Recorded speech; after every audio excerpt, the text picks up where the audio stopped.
It was so interesting. As I shared last week, I got a new TV, a big one. Hooked it up, got a new sound bar, and it was like Thursday night, I put on my DVD with David Gilmour live at Pompeii. And I put on Comfortably Numb. And I cranked it up. About the size, the volume we heard here. And I was just there with the visual, with all of the lasers. And I closed my eyes and I went off into the Netherlands. And the next day, Steve called me. And he said to me, he says, Lee, I think I'm going to do Comfortably Numb at service on Sunday. And I mean, I want you to know that through Pink Floyd, you can connect into oneness. Because obviously, this mind and his mind, in the one mind, we tapped in. So it's so beautiful to get that. But that song, if you really listen to it, how numb are you? How comfortable are you? Are you meant to be comfortable? The answer is no. You're not. You're meant to be creative. And there's a fine line when we're on the edge of creativity. There's a discomfort, because the discomfort is what is moving us to move out of our current state into a new state. The discomfort is something that we must learn to welcome into our life, embrace it into our life, see and question within us what is desiring to be expressed, and then begin the process of expressing it. So today we're going to go to the Basics of Science of Mind, Part 5, the power of thought. And we've started all the other parts with this statement, and I go back to it each and every time because I think Ernest really talks about what is it we study at the Science of Mind. And it's the Science of Mind is the study of first cause. It's a study of spirit. It's a study of invisible essence, the ultimate stuff, and the intelligence from which all things comes. And it's the power back of all creation. So the power back of all creation fits right into what are we going to talk about today? The power of thought. That's where it all is. You see, here's the thing too, is we do not create. I do not create my life, but there's an infinite power that is part of the one mind that works through me. So it's not my power that creates my life. I am using a power that is infinite to create my life experience by what? How I think. My ability to tap in to my thought, align it with my beliefs, with my thoughts, words, actions, and feelings. You must have all of those four components. You do not have a belief until all four components are there. And a belief is something what? That is persistent and consistent. I say this every week because people say, Lee, I'm not demonstrating, and I'm not demonstrating it. Are you persistent and consistent? Well, I meditated 3 times last week. No. Do you know who says no like that? Stephen, who says no like that? Jim Rohn, father of motivational speaking, teacher of Tony Robbins. He always goes, no. He put that emphasis on there because it's not that. Spiritual practice is something we do every day. Probably one of my talk series coming up, not next week, maybe the week after, is I'm going to really get into how do you build a spiritual practice. I'm going to do that after I've built 3 guided meditations that I'm going to be sitting down with Charles in 2 weeks to build. Because I want to build some guided meditations that you can use and implement in your daily life that are specific, that are going to cause you to be able to relax into who you are, be able to breathe in the present moment, and then be able to heal yourself from whatever it is you desire to heal yourself in. So it's going to be a trifecta. And so I'm going to implement the trifecta in meditation for you, and then I'm going to bring in the affirmation aspect into it so that you are going to have a spiritual practice that is designed specifically to help you change your life, and you don't have to think about creating one. We're going to create something that you can possibly implement and use in your life. Because if we can't tell you practical things, why would we waste our time here? Otherwise, it's just intellectual nonsense. Because the more you just play with things intellectually, you don't really change your life. You're doing mental, I'm not going to say that word, My wife knew what I was going to say. Anyway, mental monopoly. That's the word. It is done unto us as you believe. These are the words that Jesus said in the Bible. And so it's really interesting. A lot of people come up to me and say, Reverend Lee, you got to believe in the Bible. You got to believe in the Bible. No, I don't. I believe there are great things in the Bible, but you have to pull those things out of the Bible that serve you. And so you go to the aspect that Jesus is one of the great teachers that has ever come down into the planet. And Jesus said, it is done unto you as you believe. And he said, it is not I that do this work, it is the Father within me. He's saying it's the power within me. It's that presence that is infinite that is within me that's doing it. And he said, and in my house there are many mansions, meaning that there's place for everybody and everyone's on their unique path. And you don't have to be on one path. You're on your own individual path, and you get to choose that path because you're an individualization of the one. So I can use parts of the Bible, but I don't let it stymie me. I was listening today, and I won't say the minister's name, Christian minister online, and it was all about fear. It's about going to hell. It's about having to accept another person outside of yourself for your salvation. Think about this. Infinite. Nothing but infinite. It, the infinite, takes itself and creates from itself everything. You are an expression of the infinite. You are created by it and of it, and your mind is its mind. You're only seeing life through the narrow focus of what you've got, but if you keep expanding your focus, you can see it more infinitely. So if you are an expression of the infinite, can it condemn itself to hell? Can there be a place of hell that's outside of the infinite? Or is this a man-made idea to control? John Shelby Spong, retired Episcopal bishop, one of the top 10 leading scholars of the Bible, says that hell and heaven are man-made for religions to control. This is a person who's an expert in the Bible, saying the Bible was created to control. But you weren't meant to be controlled.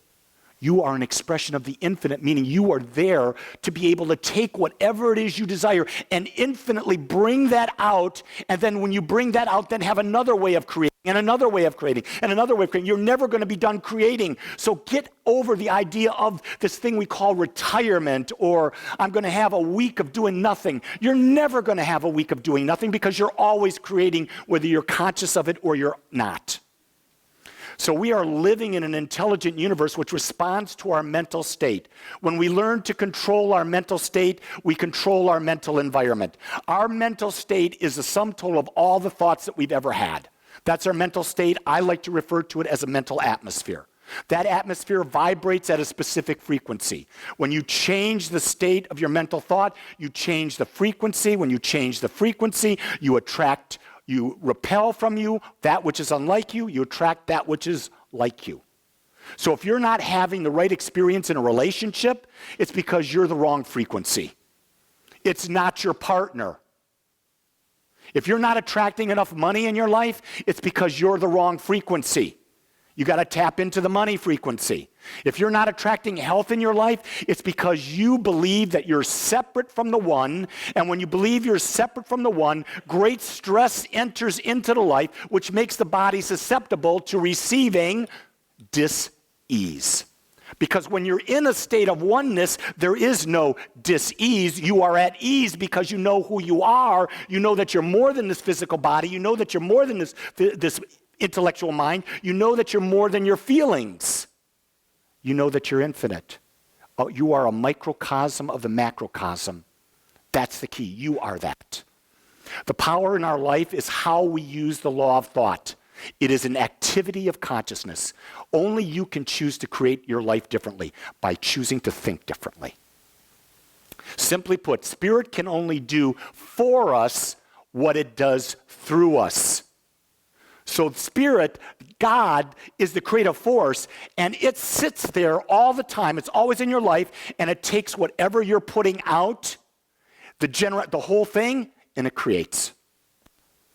So if you want something else created, you don't go, God, would you create this for me? No, God's not going to create nothing for you by you asking for it. You've got to become the man or the woman who has the mental frequency of that which you desire. And when you become that, it says yes, and it creates it.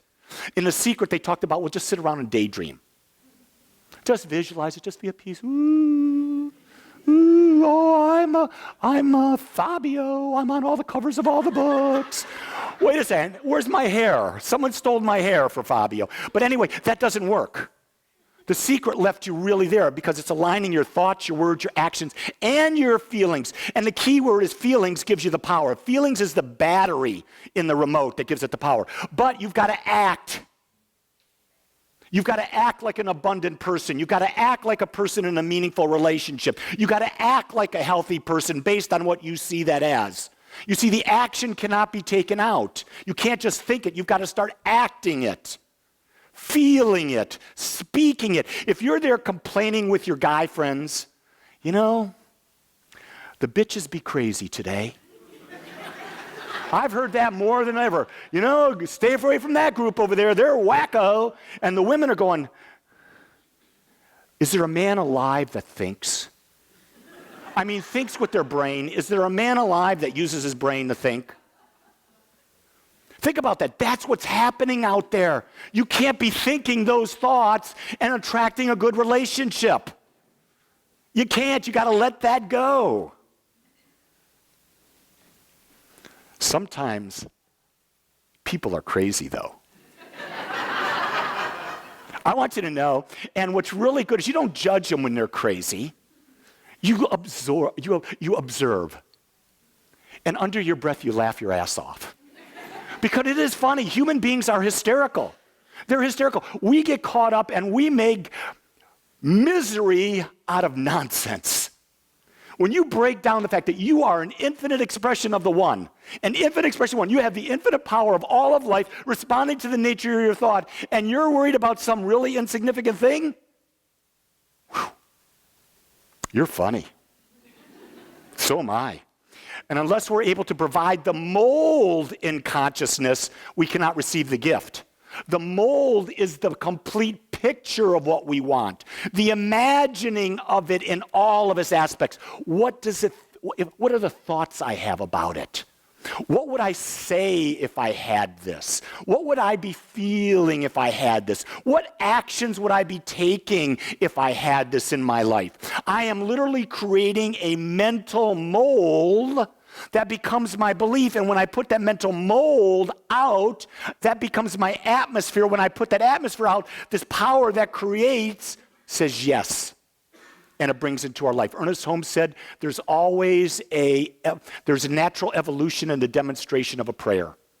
A natural evolution and demonstration of the prayer. It is the time it takes from the time when you start thinking about what you want to the time that you complete your full belief on it, then the demonstration happens. Our mental atmosphere. We are immersed in a mental atmosphere of our own thinking. Not only our own thinking, but right now here, you have your mental atmosphere. But you're also surrounded by the mental atmosphere of all the other people in this room. And that mental atmosphere is affecting you. That's why it's good to be around like-minded people. Because if you're not around like-minded people, that negative atmosphere, the atmosphere that's not accepting, an atmosphere that's judgmental, that's going to have an impact. You can't negate that. You can't negate that. Abraham, when she's doing her talking and that type of thing, Abraham says, there's nothing good about politics. There is nothing good about the political atmosphere because that atmosphere will not make you feel better.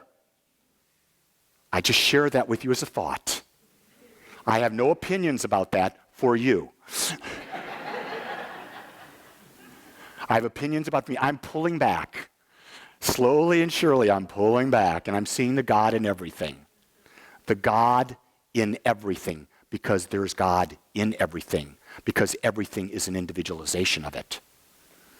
The thought atmosphere attracts what is like it, repels what is not like it. Very simple. You're a magnet. You become whatever the frequency of the magnet you want by the way you think. Key, what thought has done, thought can undo. You are never locked in based on your past experience. You are never locked in. You can undo that by simply shifting your thought atmosphere. That's the work. That's the work. And it's up to you. Only you can make that decision. Lifelong habits of thinking can be consciously neutralized. You don't get rid of an old pattern of thought. You neutralize the emotional effect within you. Anyone here have someone in their life when you think about their name, your butt just clenches? Right here in the front row. A first hand, I mean, it's a tight one up here. The key now is how do I be able to see that individual and they pass through my mind and I have no emotional response? That's the work. A lot of people call it forgiveness. I call it basically you're neutralizing the person. You're neutralizing the event. You're able to see the event as the observer would see the event. You're able to see the pluses. You're able to see the minuses. You're able to see it from all different aspects. And when you do that, then the emotion comes out of the event. That person walks across the wall of your mind. You have no response. Now you know you're free. But until you do that, you're not free. That person owns you. Do you hear that? They own you because they're influencing you and they're not even around you. Ooh, why would you give that power to someone? Because you weren't taught that the power was in you to not do that. So don't judge yourself. Don't beat yourself up. You can start anew right now. Health and sickness are largely an externalization of our dominant mental and spiritual states. Science is proving this over and over again. Almost all disease is caused as a result of stress. Medical profession, it doesn't matter whether you're an MD, whether you're a chiropractor, whether you're a holistic person, doesn't matter what you look at, stress causes a majority of all disease. So that's your mental and your spiritual state. Who has control of that? I do. I have my control of mine. I do not have control of yours. So when we can take back and bring that spiritual state back, we're empowered. We no longer have it, and any disease can leave us when we come back. Because when we're not in a stress state, we can be in a state of homeostasis. It's easy for our body then to heal itself.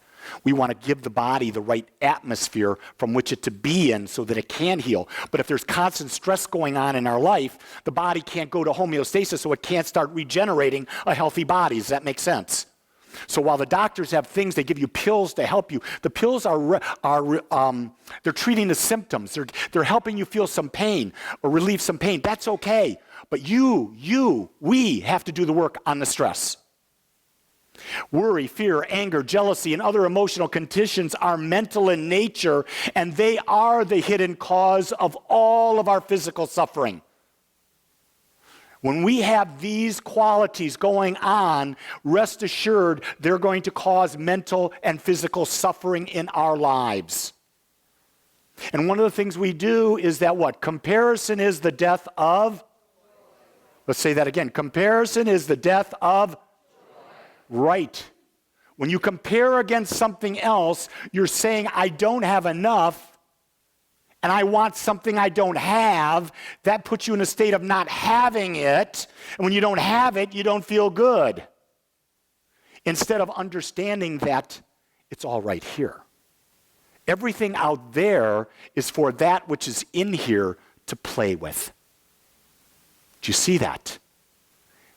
My wife, the only reason she's in my life is because in here, there is so much love, and I need her to play with. And you take that.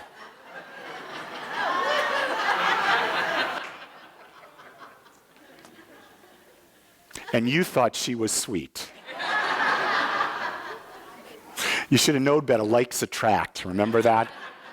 So anyway, a normal, healthy mind, not my wife's, reflects itself in a healthy body and vice versa. Okay? That's why it's all about getting the mind in focus. The realizations of the presence of God is the most powerful healing agent. The knowing of oneness can heal anything. If you go to the Bible, the one example I always come back to is Jesus, when a woman came up and she touched the hem of his garment. He said, "It is by your faith that you are healed." Not by your faith in me, by your faith in the idea that if I touch this, I will be healed. If you believe that there's an infinite power and you tap into it, you will be healed.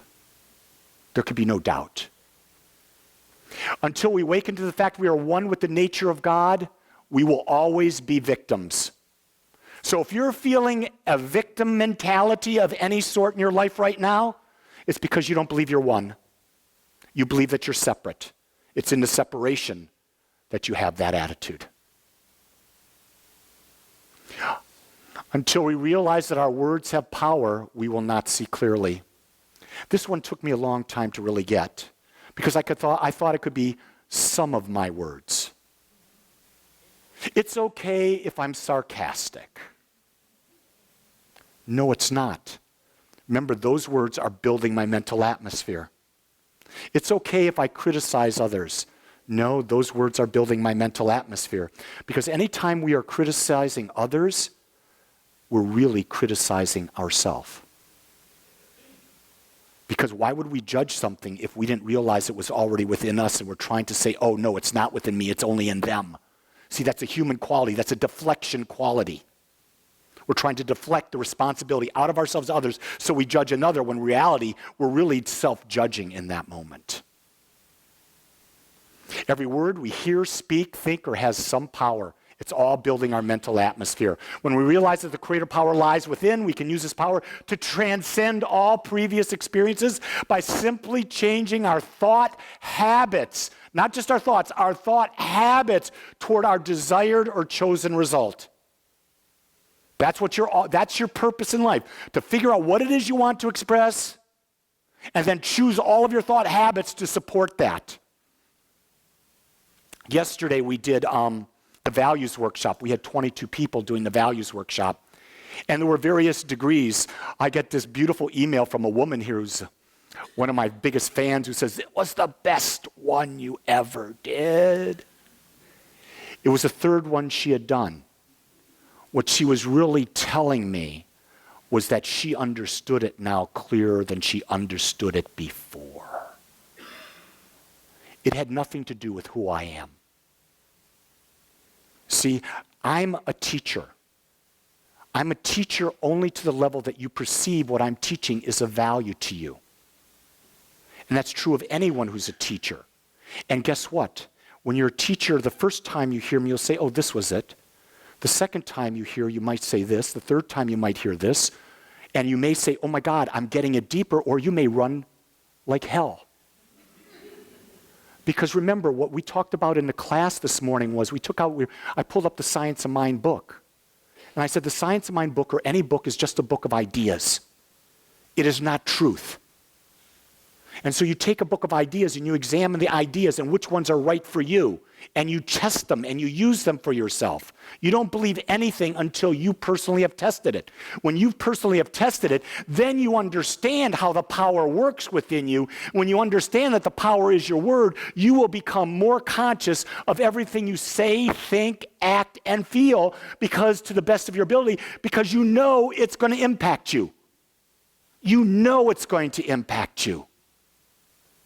The question is, are you willing to accept 100% responsibility for how you experience your life? And if you say yes, then you have to make the decision to start aligning your thoughts, words, actions, and feeling, and using the power of the infinite that is present within you to create your perfect life. Let's pray. I want to thank you for joining us today. I'm so grateful that you took your time to watch or listen to this message. If you found this message beneficial, I would ask that you go to our website, agapecsl.com. Once there, click on the donate button and experience the joy of conscious and purposeful giving. Or if you would like, text your gift by simply dialing 972-532-6976. It is through your gifts that we are able to bring this message to you in the world. I would ask that if you like this message, to please subscribe to my YouTube channel under my name, Lee Wolak. Again, I want to thank you for joining me in the Agape community as we learn how to better self-love through conscious living.